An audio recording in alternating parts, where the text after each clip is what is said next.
আমার বড় কি একটু বল না। আপনি তো বাবা হতে চলেছেন। বাচ্চার বয়স কত দিনের? এই 3.5 মাসের কাছাকাছি। তোর পেটে 3 মাসের বাচ্চা মানে এটা কোনোভাবেই সম্ভব না। তাহলে আপনি আপনার স্ত্রীকে জিজ্ঞেস করুন। আমাকে বিয়ে হয়েছে 1 মাস হয়েছে, আপনার পেটে 3 মাসের বাচ্চা করতে গেলো। বাসায় চলো। তার মানে আপনি আমার লাগে প্রতারণা করছেন। আপনি আরেক জায়গায় আগাম করে সেই পাপের বোঝা আমার ঘরে চাপাই দিচ্ছেন। বলছি বাসায় চলো, আমি তোমাকে সব খুলে বলবো। না আমি বাসায় যাবো না। আগে আপনি কল এই বাচ্চার বাপ কেটা কোন।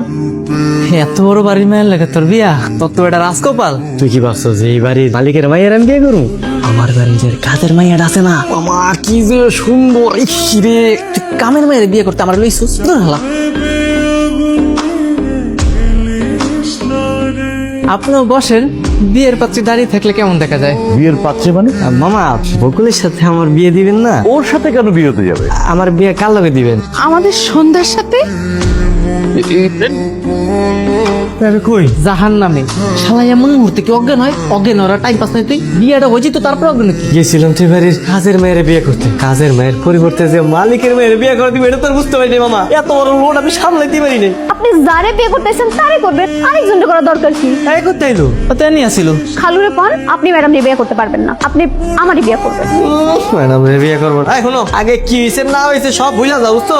আর আজকে দেখে তুমি আমারে আর কয়ে রাখবা। তোর কথা বাদ দি, তাড়াতাড়ি বিয়ের ব্যবস্থা করতে হবো। কখন তার মত বুঝাতে ঠিক নাই।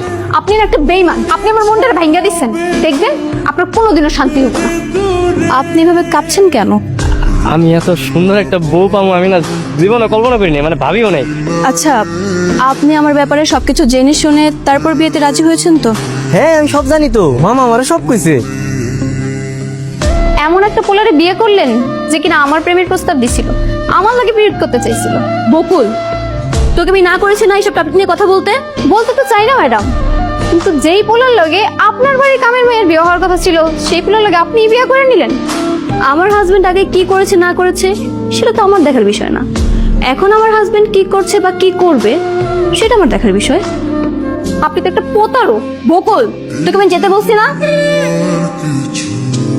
আমার মাকে ঘুম পাইছে, আমি একটা কাজ করি ওই যে সোফার মধ্যে যে ঘুমাই থাকি। হ্যাঁ সোফায় ঘুমাতে যাবেন মানে? আমি আপনার ওয়াইফ, আপনি আমার হাজবেন্ড, আমাকে একা এখানে রেখে আপনি সোফায় ঘুমাবেন কেন? না ম্যাডাম, আসলে হয়েছে কি আমি আবার রাতে লুঙ্গি পরে ঘুমাই তো। ম্যাডাম মানুষ আপনার সাথে লুঙ্গি পরে কেমন দেখাবে না? তার সমস্যা নেই, কিন্তু আপনার লুঙ্গি আবার সকালে গলায় মালা হয়ে যাবে না তো? হ্যাঁ ম্যাডাম কি কর, আমি শক্ত করে গিতে দেবো, সমস্যা নাই। ঠিক আছে, সমস্যা নেই, তাহলে আপনি এখানে ঘুমাতে পারেন। তা আপনি দিনের বেলা প্যান্ট পরতে পারেন তো? হ্যাঁ, না মানে আপনাকে কিন্তু আমার সাথে অফিসে যেতে হবে, ওইখানে কিন্তু লুঙ্গি পরা যাবে না, প্যান্ট পরতে হবে। কি কর ম্যাডাম, অফিসে যাইতে দেবো? হ্যাঁ, যেহেতু আমি ছাড়া আমার কোনো ভাই বোন নেই, এখন যেহেতু আপনি আমার হাজবেন্ড, সো আপনাকে তো সবকিছু দেখাশোনা করতে হবে, তাই না? ম্যাডাম কি সব কথাবার্তা কইতেছেন, আমার তো আবার আবার মাথা ঘুরাইতেছে। কি হয়েছে? আরে কি হয়েছে? উঠুন,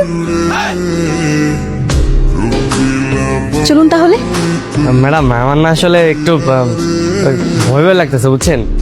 আসলে আমি কাজ কাম তেমন একটা পারি না তো, আপনার অফিসে গেলে পরে যদি আমার আবার বাইট টের করে দেয়। আশ্চর্য ব্যাপার, অফিস আমাদের, আর কাউকে যদি চাকরি থেকে বের করতে হয় সেটা আমরা করি। হায় হায়, অফিসও আমার বউ আমার, তাহলে তো আমার কোনো চিন্তাই নাই।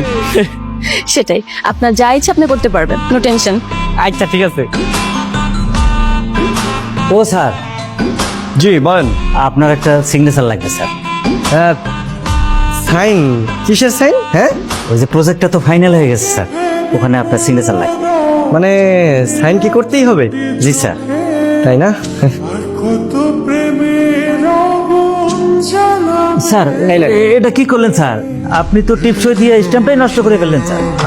নষ্ট হবে কেন? নষ্ট হওয়ার তো কিছু নাই, তাই না? স্যার এখন তো টিপসই চলে না স্যার, সিগনেচার লাগবে।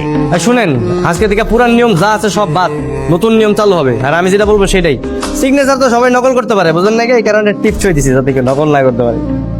কিন্তু স্যার কি হয়েছে এখানে?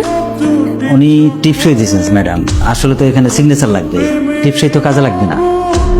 কি ব্যাপার, আপনি কি সিগনেচার দিতে পারেন না নাকি?